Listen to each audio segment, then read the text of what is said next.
Slicers क्या होते हैं? स्लाइसर्स एमएस एक्सेल के सॉफ्टवेयर फिल्टर्स होते हैं जो कि पिवट टेबल्स और एक्सेल टेबल्स के लिए यूज होते हैं over a large amount of data set, और इससे जो डाटा एक्सट्रैक्शन में हमें आसानी हो जाती है। फॉर एग्जांपल स्लाइसर जो होते हैं हमें आसानी से लार्ज डाटा सेट में मौजूद फिल्टर्स के हवाले से डाटा सेट को समझने में आसानी मुहैया करते हैं।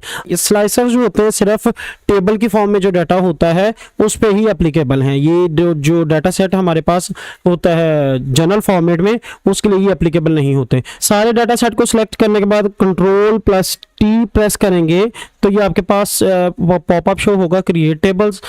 तो ओके पे क्लिक करने के बाद ये हमारे पास जो डाटा सेट है ये टेबल्स की फॉर्म में आ गया है। अब ये टेबल की फॉर्म में जो डाटा सेट है इस पे हम स्लाइसर्स लगा सकते हैं। स्लाइसर्स कैसे लगेंगे जी? आप कंट्रोल ए करके डाटा सेट को सारे को सिलेक्ट करने के बाद आप इंसर्ट पे जाएं।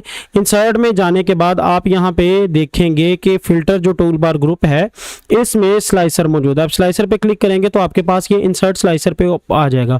अब जितने आपके पास डाटा सेट में कॉलम्स मौजूद होंगे उन कॉलम्स के अगेंस्ट जो है आप स्लाइसर क्रिएट कर सकते हैं या इंसर्ट कर सकते हैं।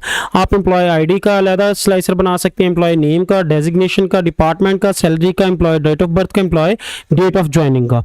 अब मैं लेट्स सपोज यहां से सिलेक्ट करता हूं employ date of joining, employ name और उसके बाद सैलरी। अब ये 3 स्लाइसर जो है मैं इसमें से इंसर्ट करता हूं, ओके पे क्लिक करता हूं तो ये मेरे पास स्लाइसर आ गए हैं। अब इसको थोड़ा जूम आउट कर देते हैं। अब इसको मैं सेट करता हूं इन स्लाइसर्स को।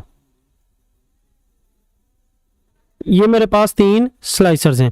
अब अगर मैं देखना चाहूं कि वो कौन सा एम्प्लॉय है जिसकी डेट ऑफ ज्वाइनिंग जो है 16 दिसंबर 2017 है, इस पे क्लिक करूंगा तो मेरे पास वो जो इसके रेलेवेंट डाटा है वो शो हो जाएगा। अब ये हमें बता रहा है कि इस डेट ऑफ ज्वाइनिंग पे जो एम्प्लॉय है उसका नेम अब्दुल्ला है और उसकी सैलरी जो है 18,000 सैलरी है।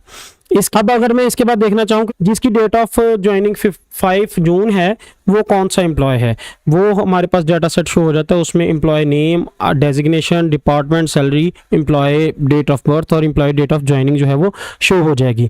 अब इसके बाद अगर मैं ये देखना चाहूँ कि मेरे पास अजीम नाम का जो एम्प्लॉय है उसका डाटा सेट आ जाए तो वो मेरे पास डाटा सेट सारा अलग शो हो जाएगा। तो इस तरीके से हम जो स्लाइसर्स हैं उनको यूज़ करते हुए जो लार्ज सेट ऑफ डाटा है उसको समझने में आसानी पैदा करते हैं।